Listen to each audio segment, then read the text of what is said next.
Asterisk asterisk. The alien jungle was silent.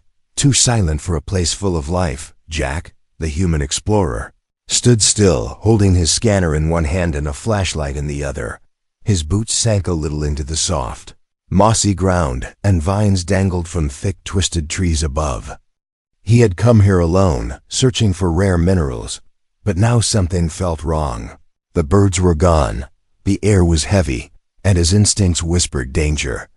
Then it happened. A scream, sharp and full of pain, echoed through the trees. It wasn't a human scream, but it was close. Jack froze, heart pounding, trying to understand what direction it came from. Another scream followed, weaker this time. It was coming from the west. He sprinted toward the sound, pushing past giant leaves and glowing plants. His scanner buzzed and blinked, picking up high energy levels. The ground was wet with thick slime, and strange claw marks scratched into tree bark. Something big had passed through here recently.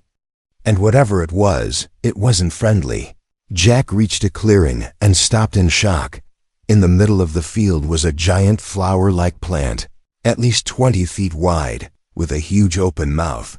Inside that mouth, he saw her, an alien girl. Half swallowed, her legs kicking, her hands gripping the slick edges of the plant's mouth. She had blue-tinted skin and glowing white hair, now tangled and soaked. Her wide purple eyes locked onto Jack as she screamed again, muffled by the plant's slimy petals. Jack didn't think, he ran. He dropped his scanner and pulled out a small plasma cutter from his belt. The plant sensed him and hissed, its mouth starting to close slowly. Jack slid under one of the curling petals and sliced at the thick vines wrapping around the girl's waist. Green goo sprayed everywhere, burning slightly on his skin. The plant let out a loud screech and tightened its grip. "I've got you," Jack shouted, though he wasn't sure if she could understand. The girl didn't respond with words, just stared at him, terrified. He grabbed her arms and pulled hard, his muscles straining. The plant fought back, trying to suck her in completely.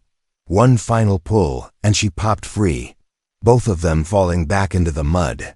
The plant snapped shut behind them like a trap, missing Jack's foot by inches. He held her close, both of them breathing hard, hearts racing.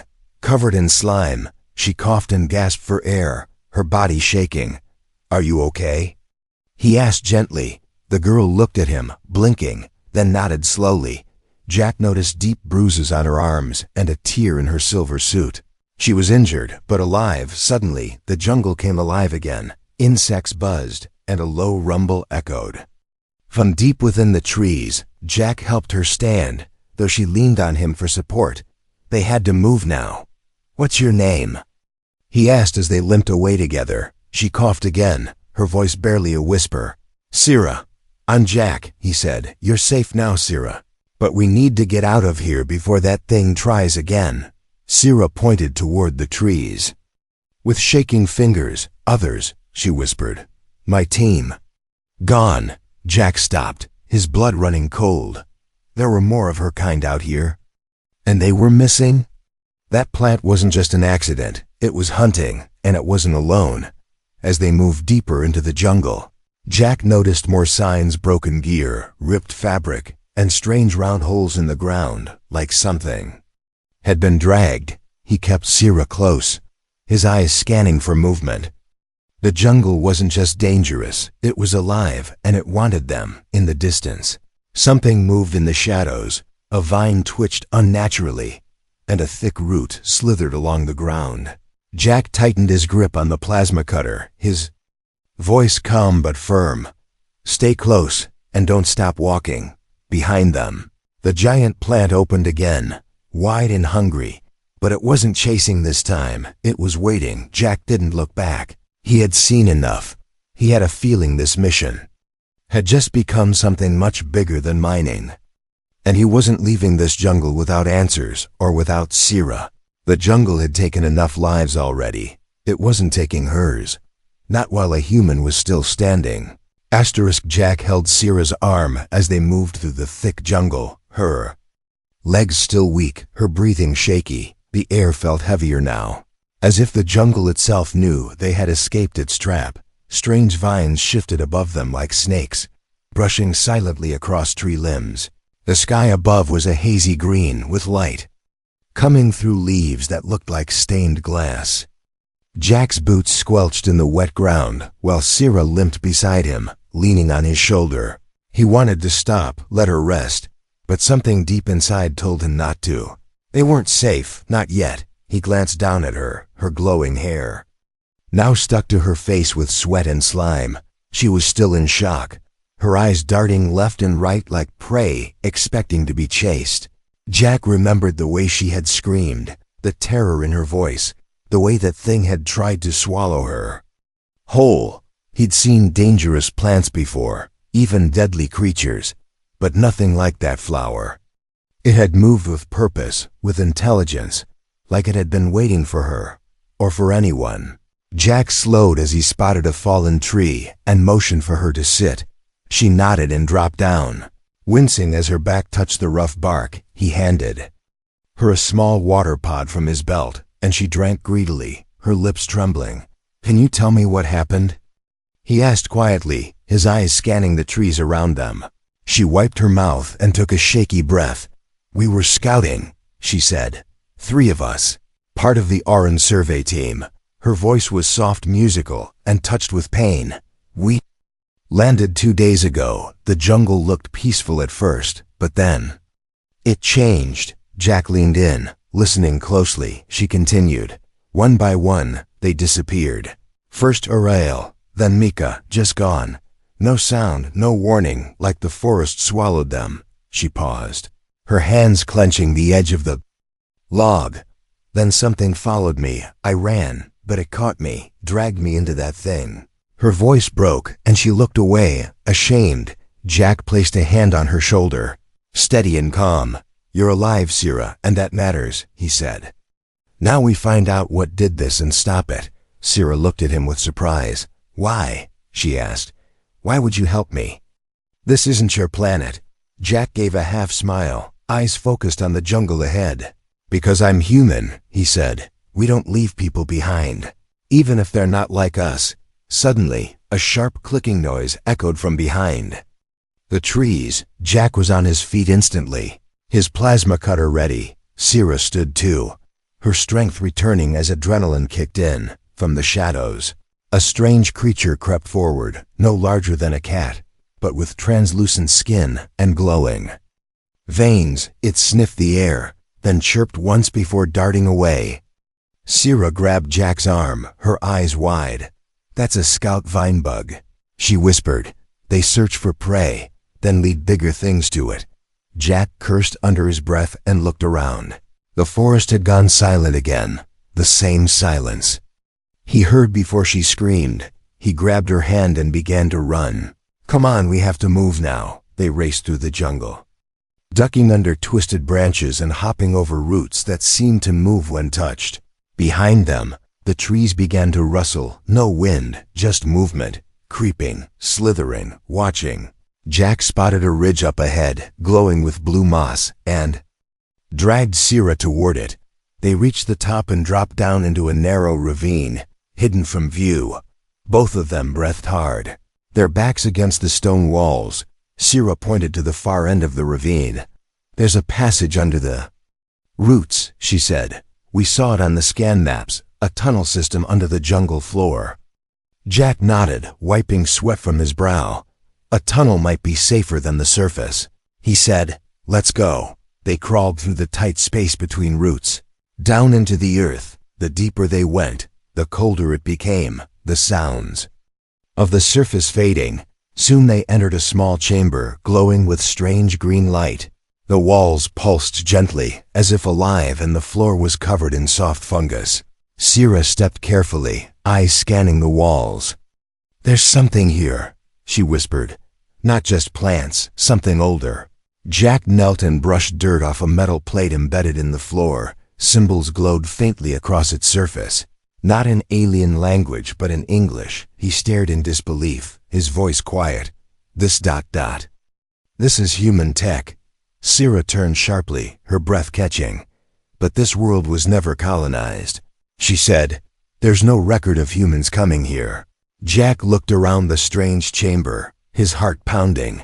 Something was very wrong, and he had a feeling they were not the first to fall into this jungle's trap, but they had to be the first to survive it. Behind them, something moved again. The jungle wasn't done with them yet. Darkness wrapped around them like a wet blanket as Jack and Sierra moved deeper into the glowing tunnels.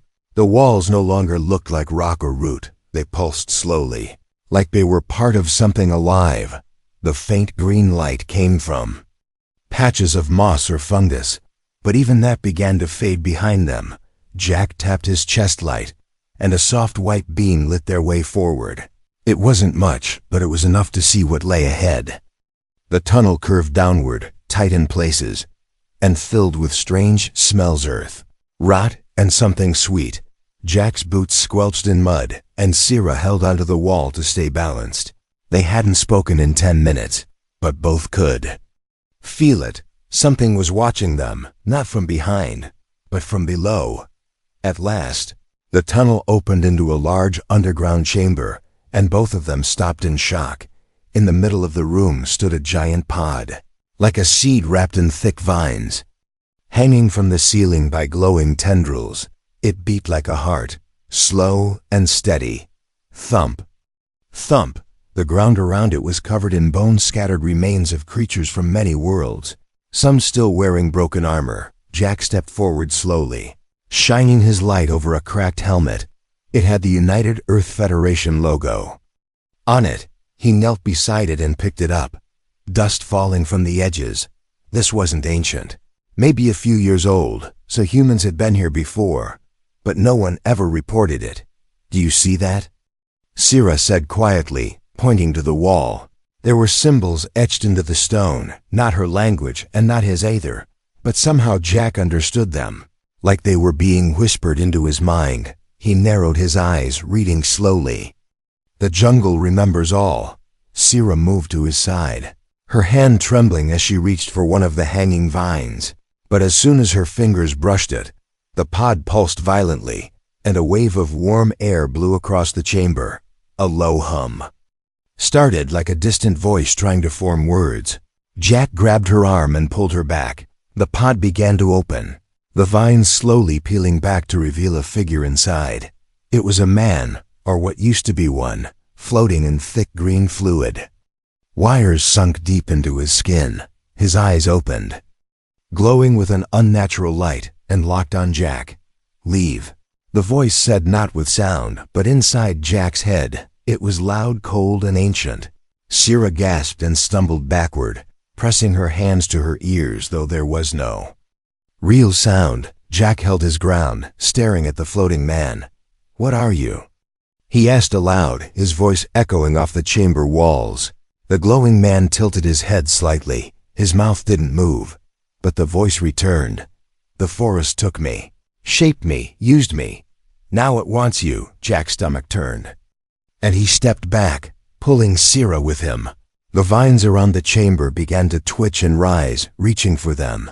"We have to run," Sierra said, her voice trembling. "No," Jack replied, "not yet."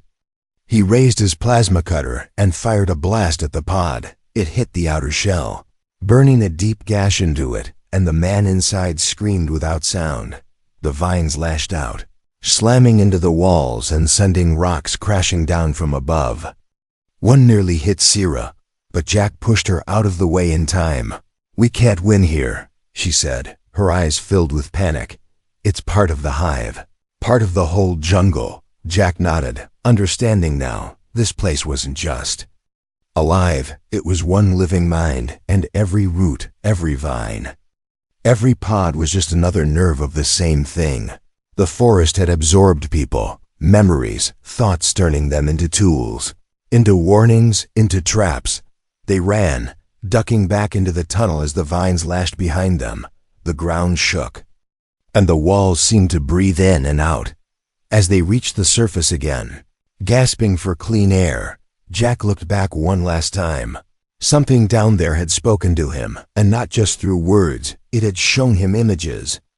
Old Earth cities crumbling, alien skies burning, Lost explorers vanishing into green.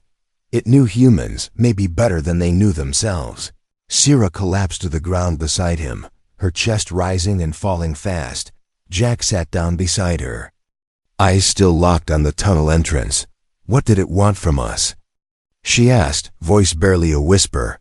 Jack didn't answer right away. He wasn't sure, not yet. But one thing was clear. The jungle didn't just hunt the body. It hunted the mind, the soul, the memories. And it never forgot what it consumed. Sierra woke first, gasping as if breaking the surface of water. Her body shook with cold sweat, and her eyes darted around in panic. It took her a moment to remember she was still alive, still outside the tunnel, still beside Jack. But something had changed. The jungle no longer felt distant. It felt aware. Jack sat nearby, his back against a thick root, watching her. You heard it too, didn't you? He said softly, not as a question but a fact. Sierra nodded slowly. In my dreams, it spoke to me. Jack looked up at the canopy above, the trees unmoving, but somehow ... Listening, I wasn't asleep, he whispered. And it spoke to me anyway. The forest was quiet, but it wasn't peaceful. It was the kind of silence you felt before something terrible happened, like the pause before lightning strikes, or the breath before a scream. Jack stood and helped Sierra to her feet.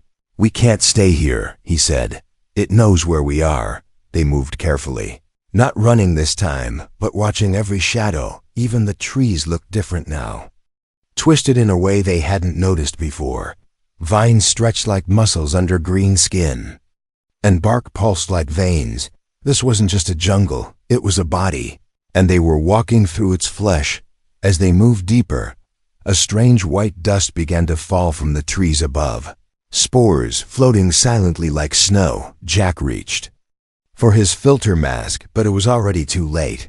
The moment the spores touched his skin, he heard a whisper, not in his ears, in his mind. Why do you run? The voice was smooth, gentle, almost caring. Jack froze, blinking rapidly. Sierra noticed and grabbed his arm. Jack, it's in your head, don't listen to it. He shook his head like shaking off a bad dream. I'm fine, he muttered. But he wasn't, not really. The spores weren't poison. At least not in the usual way. They carried memories, emotions, images. Visions flashed across Jack's mind. Earth cities, buried under vines. Spaceships turned to gardens, soldiers crying out before being pulled into green. He gritted his teeth and kept walking, forcing the visions to the back of his mind. But one image stayed, a girl, human, standing in this very jungle, staring straight at him. She looked like his sister who died 5 years ago. But that was impossible. Sierra staggered beside him, her breath quick and shallow. I think I know what this is, she said. My people have stories, old ones, before we traveled space. She stopped walking and looked into the trees, as if remembering something buried deep. They say there's a god of growth and memory, she whispered. A sleeping mind that remembers everything it touches. Jack raised an eyebrow. You think this jungle is a god? No, she said. Not a god, but something close, something ancient. Maybe older than stars. She turned toward him, fear in her voice. It doesn't just eat creatures, Jack.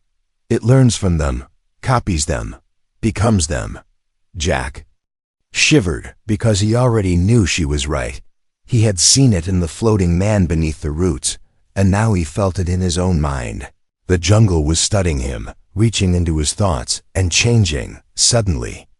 A tree ahead of them split open, not with force, but like it had always been a door. Inside stood a tall figure made of wood and vine. Its face shaped like Jack's, but twisted and wrong. Its eyes glowed green, and when it spoke, it used his voice. You don't belong here. Sierra stepped back, horrified. Jack raised his plasma cutter, but his hands trembled. Is that Emmy? He whispered. The creature tilted its head and smiled. We are learning, it said. We are becoming. Then it stepped back into the tree, and the bark closed like nothing had ever happened. Silence returned, but it wasn't the same. Now they knew what waited ahead, not just danger, but imitation, infection, and memory turned against them. Jack looked at Sierra, and she looked back. No words needed to be said. They had to find the center of the jungle before it learned too much, before it became too human, and before it used their own minds to destroy them. Asterisk. Jack and Sierra didn't speak as they walked. There was nothing left to say. The jungle had crossed a line, no longer just a threat. It had shown them a face, a voice, a mirror. It had shown them Jack, but not the real one. It had built a version of him from thoughts it had no right to have. The path twisted beneath their feet, roots curling like fingers, guiding them somewhere. Jack didn't like it, but he didn't fight it either. Every turn felt chosen, like the jungle had planned it all along. Sierra's hand never left the grip of her sidearm, though she knew it wouldn't help. This wasn't a fight of weapons anymore. It was a fight of minds. They entered a clearing so quiet, even their breath sounded loud. At the center stood a smooth, black stone, completely unnatural. Compared to everything around it, it wasn't covered in vines, wasn't part of the trees. It looked untouched. Jack stepped toward it slowly, drawn like a magnet. He reached out and placed his palm on the surface. A pulse shot through his arm and into his chest. And then images. He stood on Earth. But not the Earth he remembered. This one was covered in green, tall trees bursting through skyscrapers, roots choking highways. The sky glowed orange, and machines lay broken under moss. And standing at the center of it all was the jungle, but it had a voice. And it was speaking. You came before. It whispered, "You fed us." Jack gasped and pulled back, stumbling. His knees hit the soft ground, and he shook his head, trying to push the vision away. Sierra knelt beside him, grabbing his shoulder. "What did it show you?" she asked, voice tense. Jack looked at her with wide eyes. "Earth," he said, "but not ours, an older version, or maybe a future one. It said we came before, that we fed it." Sierra froze, thinking hard. "But no record says humans ever came here," she said. Jack stood up, brushing dirt from his arms. "What if someone erased the records?" he said. "What if they didn't want us to remember?" Sierra looked at the stone, then back at the trees. "Or what if the jungle came to us?" she whispered. "And someone brought it back here?" Jack's heart skipped a beat. What if this planet wasn't the jungle's home, but a cage? And someone had locked it away, hoping it would never escape again. The trees around them began to creak and shift. Leaves rustled without wind, and roots moved slowly. Like something deep below was breathing. The stone pulsed once more, and Jack felt it again, the memories. But they weren't just from Earth. They were from ships, labs, war zones, and cities. All places humans had touched.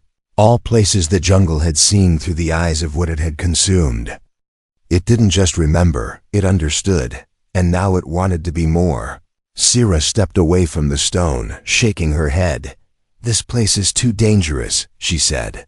"If it can remember every human it touches, then every step we take makes it smarter." Jack nodded slowly, his face pale. "I think it's already smarter than us." The ground trembled, just once.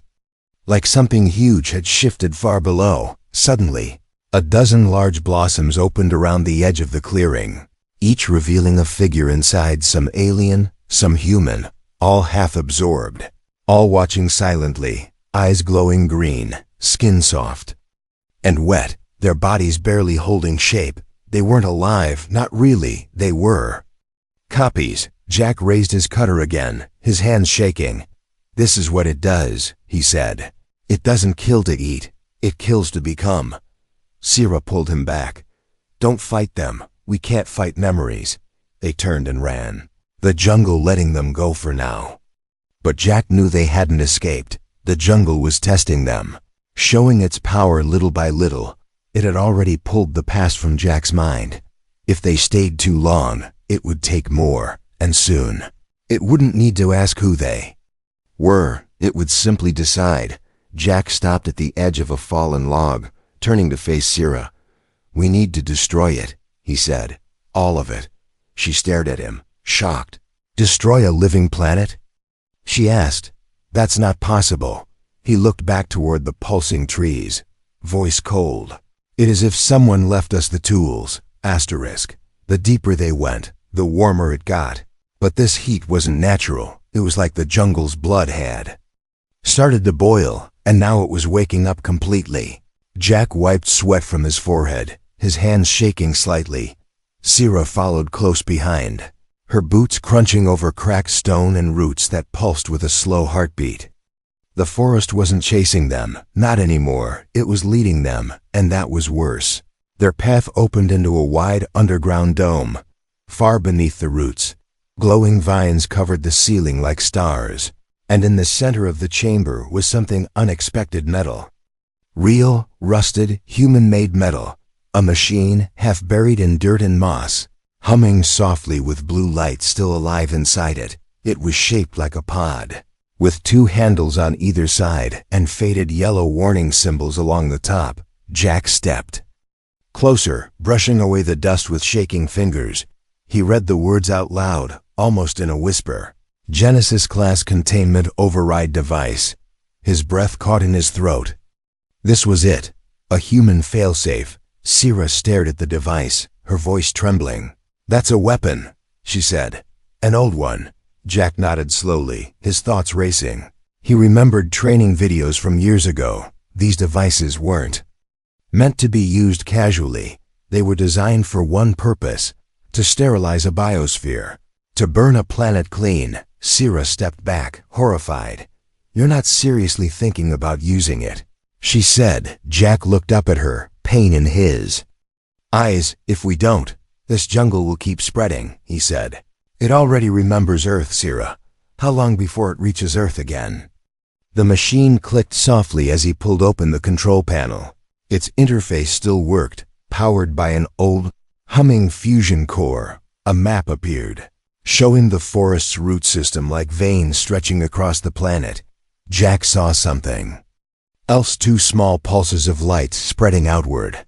The jungle was already expanding beyond the main continent. Seeds, spores, creeping tendrils inching toward the sky.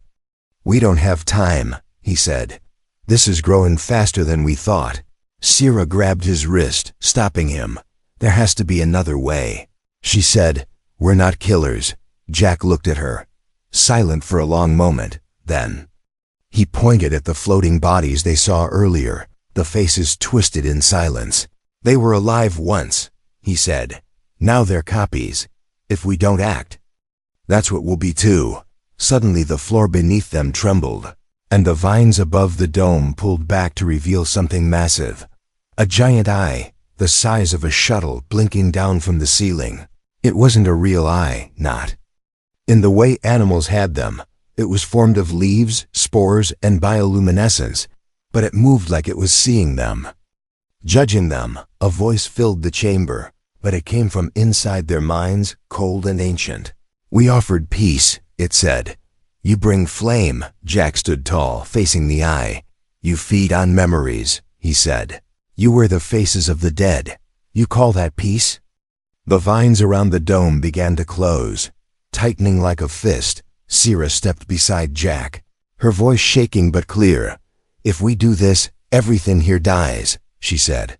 "Even the good." Jack hesitated, fingers hovering above the activation switch. "There's nothing good left," he said. "Only shadows of what once was." The jungle moved then, fast, furious. Vines shot toward them like whips, roots cracked open the ground, and spores poured from the ceiling. Jack hit the switch. The pod let out a deep, rising hum. A column of blue fire exploded upward, burning the spores mid-air. The machine began a countdown, its voice cold and mechanical. Planetary sterilization. In T-10 minutes, Jack grabbed Sierra's hand, and they ran. The forest screamed around them, not with sound, but with thought, pain, betrayal, fury. It wasn't just alive, it was aware. And it didn't want to die. As they reached the surface, the trees were already burning. Flames raced up the trunks, and massive blossoms wilted and collapsed. Smoke rose into the air, and the ground shook with violent rage. Sierra looked back, tears in her eyes. "It's beautiful," she whispered. Even now. Jack didn't answer. He just kept running. Behind them, the jungle burned, but ahead, there was light. The sky had turned red, not because of sunset, but because the jungle was dying. Flames stretched for miles, tearing through roots and canopies. The smoke curled into the clouds like black veins spreading across the heavens, and yet, the forest did not scream, it whispered. Jack and Sierra ran through the burning paths, ash falling around them like snow. Each breath felt like fire in their lungs, and each step a struggle against the shaking earth. Behind them, the sterilization device roared louder, sending shockwaves across the continent. But ahead, a light, a distant shimmer of metal, the escape pod. It had landed there 3 days ago. Before any of this began, now it was their only way off this cursed planet. Jack stumbled, catching himself on a rock. Coughing hard, Sierra pulled him forward, her strength somehow untouched by the chaos around them. She looked back only once and froze. A figure stood among the flames. Tall, unmoving, wrapped in green fire. It had Jack's face again, but this time it was smiling. Not cruelly, not angrily, but with something worse, calm, like it already knew how this story ended. Jack turned and saw it too. For a moment, neither of them moved. The jungle had burned, but this last echo remained. It stepped forward, crackling under the flames, its voice speaking straight into their minds.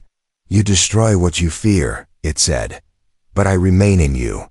Sierra gripped Jack's arm, whispering, it's in our minds now. Jack felt it too, like a seed deep inside his memory. Not dangerous yet, but there, waiting. He raised his plasma cutter, aimed it at the copy of himself. But the figure didn't flinch. It simply looked at him, then at Sierra. Then it stepped into the fire and vanished. Gone like smoke, but not forgotten. They reached the pod moments later, the hatch covered in ash and vines. Sierra punched in the manual code, and the door slid open with a dry hiss. Inside, the air was stale but clean. Jack collapsed into one of the seats, and Sierra followed, her hands shaking as she closed the hatch. Engines hummed to life. Artificial lights flickered, and the controls lit up with green and yellow indicators.